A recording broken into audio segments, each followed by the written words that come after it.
அக்கா இது என்ன செடி அழகா இருக்கு பாக்க?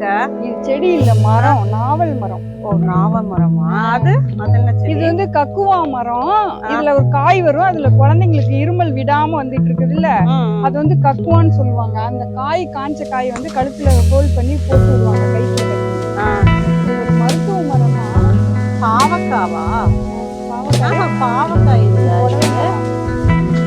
புடலங்காய்.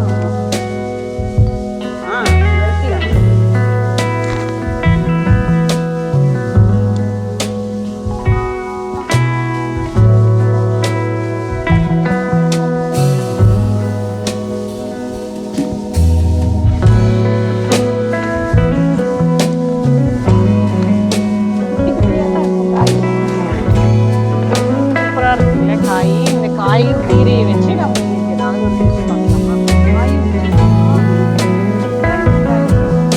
எல்லாம் என்னடா கையில கீரை வச்சுருக்கோம் பார்க்குறீங்களா? இந்த கீரையை வச்சுதான் இன்னைக்கு நம்ம ஒரு டிஷ் பார்த்துக்கிறோம். எப்பவுமே இந்த கீரையை வச்சு நம்ம பொரியல் பண்ணுவோம், பருப்பு கடையெல்லாம் பண்ணுவோம். ஆனால் இன்னைக்கு வந்து இந்த கீரையை வச்சு ஒரு குழம்பு ரெடி பண்ண போகிறோம். ரொம்ப சூப்பராக இருக்கும்.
இந்த கீரையில பாத்தீங்கன்னா அவ்வளோ பெனிஃபிட் நல்ல. இப்போ ஹெச்பி லெவல்லாம் வந்து அதிகமாகணும்னா இந்த கீரையை வந்து பாத்தீங்கன்னா இந்த தோல் இருக்கு பார்த்தீங்களா, இந்த தோலோட அப்படியே பிச்சு போட்டு நம்ம சூப்பு மாதிரி வச்சு குடிச்சோம்னா ஹெச்பி லெவல் வந்து அதிகமாகும். இந்த மாதிரி தோலோட இந்த தோல் இருக்கு பாருங்க, இதையும் பிச்சு நம்ம சூப் வைக்கிறப்ப இதையுமே அதில் தட்டி போட்டுட்டு வச்சு குடிச்சோம்னா ரொம்ப ரொம்ப ரொம்ப பெனிஃபிட். இதெல்லாம் கிடையாது, இந்த தோல் மட்டும்தான். ரொம்ப வந்து ஒரு 1 month நீங்க குடிச்சு பாருங்க, ஹீமோகுளோபின்லாம் கம்மியாக ஹீமோகுளோபின்லாம் உங்களுக்கு கம்மியா இருக்கு அப்படின்னா இந்த மாதிரி தோலோட வச்சு நீங்க சூப் வச்சு குடிச்சு பாருங்க. 1 month ட்ரை பண்ணி பாருங்க, கண்டிப்பா ஹெச்பி லெவல் வந்து இன்க்ரீஸ் ஆகும். நம்ம எல்லா கீரைகளை விட முருங்கை கீரையில அவ்வளோ முடிஞ்ச வரைக்கும் நம்ம வாரத்தில் ஒரு 2 நாள்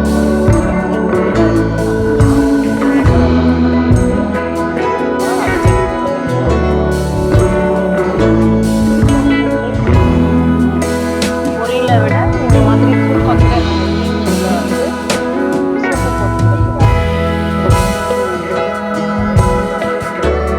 இப்போ வந்து ஃப்ரெண்ட்ஸ் முருங்கை கீரைலாம் ரெடி பண்ணி நம்ம உருவாச்சு. இந்த கீரையை வச்சு நம்ம ஒதுக்க ரெடி பண்ணிக்கலாம். அதுக்கு என்னென்ன தேவைங்கிறது நம்ம வச்சுருக்கோம் பார்த்துக்கலாம். கீரையை வந்து நம்ம ரெடி பண்ணி வச்சுருக்கோம். அதுக்கு வந்து வரமிளகாய் ஒரு 4-5 எடுத்து வச்சுருக்கோம். ஒரு 2-3 ஸ்பூன் வந்து கொத்தமல்லி எடுத்துக்கலாம். வர கொத்தமல்லி அரைக்கிறதுக்காக வர கொத்தமல்லி, புளி, எள்ளு 1 ஸ்பூனு, ஒரு பூண்டு 1 கட்டி இருந்தால் போதும், மிளகு ஜீரகம் ஒவ்வொரு ஸ்பூன் எடுத்து வச்சுருக்கோம், கடலக்கொட்டை, தேங்காய், இவ்வளோ தான் நம்மளுக்கு ஒதுக்கத்துக்கு. இது மட்டும் இருந்தால் போதும், நம்ம ஒதுக்கம் பண்ணிடலாம். இப்போ வறுக்க வேண்டிய பொருளை நம்ம இப்போ வறுத்து எடுத்துக்கலாம் வாங்க. ஸோ ஸ்டவ்வை ஆன் பண்ணிக்கலாம். ஸ்டவ்வை மேலே நான்ஸ்டிக் கடாய் வச்சுக்கலாம். இப்போ வரமிளகா ஒரு 4-5 எடுத்து வச்சுருக்கோம். இது கோம்பை கிள்ளிட்டு நம்ம சேர்த்து வறுத்து எடுத்துக்கலாம். இது அப்படியே வெறும் வானல்லையே வறுத்துக்கலாம். எண்ணெய் சேர்க்க வேணாம், கொத்தமல்லி இதையும் சேர்த்து வறுத்துக்கலாம். மிளகாய் கொஞ்சம் வறுபட்டு வெட்டி கொத்தமல்லி சேர்த்துக்கலாம். நல்லா வாசம் வர வரைக்கும் வறுத்துக்கலாம். நல்லா சிம்மில் வச்சு லைட்டாக வறுத்துக்கலாம். ரொம்ப அனல் அதிகமாக வச்சுக்கிங்கன்னா சிம்மில் வச்சு லைட்டாக வறுத்துக்கிட்டே இருங்க. நாங்கள் குண்டு மிளகாய் யூஸ் பண்ணியிருக்கோம். இது கொஞ்சம் காரம் அதிகமாக தான் இருக்கும். நீங்கள் நீட்ட மிளகாய் கூட யூஸ் பண்ணிக்கலாம். எங்ககிட்ட குண்டு மிளகாய் இருந்துச்சு, அதனால மிளகாய் கொத்தமல்லி வறுத்துட்டு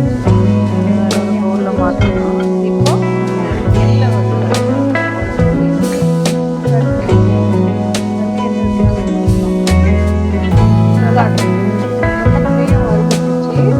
இப்படி ஆஃப் பண்ணிக்கலாம். மிளகு ஜீரகம் பூண்டுலாம் வந்து வறுக்கக்கூடாது, அப்படியே பச்சை.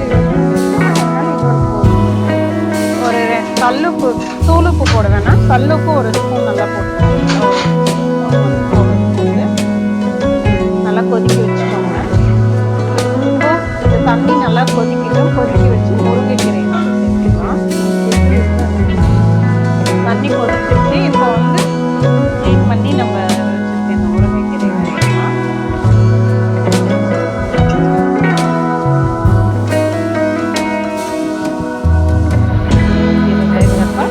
மூடி போட்டு வேக வச்சுருக்கேன். மூடி வச்சுட்டோம்னு வச்சுக்கோங்களேன். இப்போ தட்டை போட்டு தட்டை போட்டு மூடி வச்சோம்னா கீரையோட கலர் வந்து மாறிடும். கீரை வந்து முருங்கைக்கீரை வந்து பச்சையாக கலர் வரணும் அப்படின்னா எப்பவும் மூடி போடாமல் வைங்க. அப்போதான் வந்து நிறம் மாறாமல் எவ்வளோ கீரையோட நிறம் தன்மை மாறாமல் எவ்வளோ க்ரீன் கலர்லேயே இருக்கும்.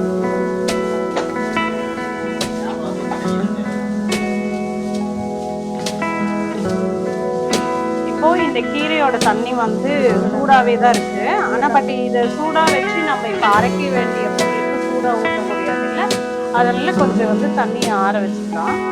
ஒன்றும் இல்லை, இந்த கீரைக்கு பார்த்தீங்கன்னா கடலக்கொட்டையும் பச்சை மிளகாவும் ஊற்றி இதில் போட்டு அப்படியே 2 பரட்டி எடுத்துட்டாவே கீரை பொருள் ரெடி ஆகிடுச்சு.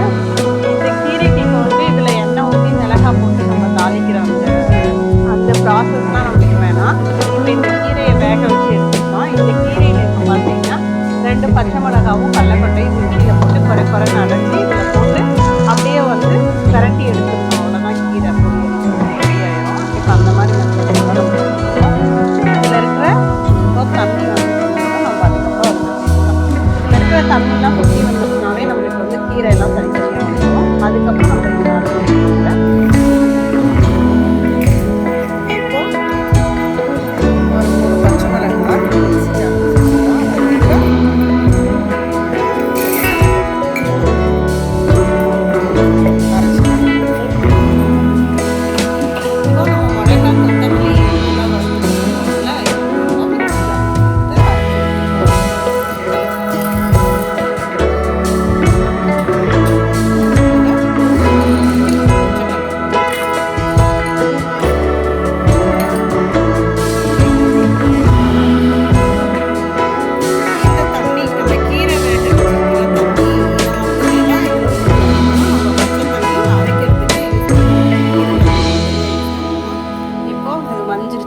மிளகு ஜீரகத்தையும் அதோட ஒரு பூண்டு கொஞ்சம்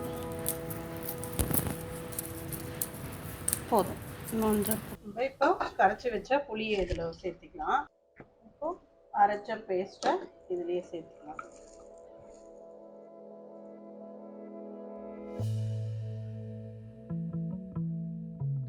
நம்மளுக்கு ஒதுக்கமும் கீரை பொரியலும் ரெடி ஆயிடுச்சு. ஃப்ரெண்ட்ஸ், இன்னைக்கு நம்மளுக்கு ஒரு லஞ்ச் காம்போ ரெடி ஆயிடுச்சு. நம்மளுக்கு ஒயிட் ரைஸு, கீரை பொரியல், நம்ம செஞ்ச ஒதுக்கம், அது கூட வந்து கொஞ்சம் புளி சாதம், ஒரு எக்கு, சூப்பரான ஒரு லஞ்ச் ரெடி ஆயிடுச்சு. வாங்க சாப்பிடலாம். ஒரு வா கொஞ்சம் சூப்பராக இருக்கு. புளிப்பு, உப்பு, காரம் இதெல்லாம் கொஞ்சம் அந்த கறி குழம்புக்கெல்லாம் நம்ம ஆட்டி வைப்போம்ல, அந்த மாதிரி ஒரு டேஸ்ட்ல சூப்பராக இருக்கும். பச்சை கொத்தமல்லி வாசம், அந்த பச்சை கொத்தமல்லியோட வாசம் எல்லாமே சூப்பராக இருக்குது டேஸ்ட்டாக.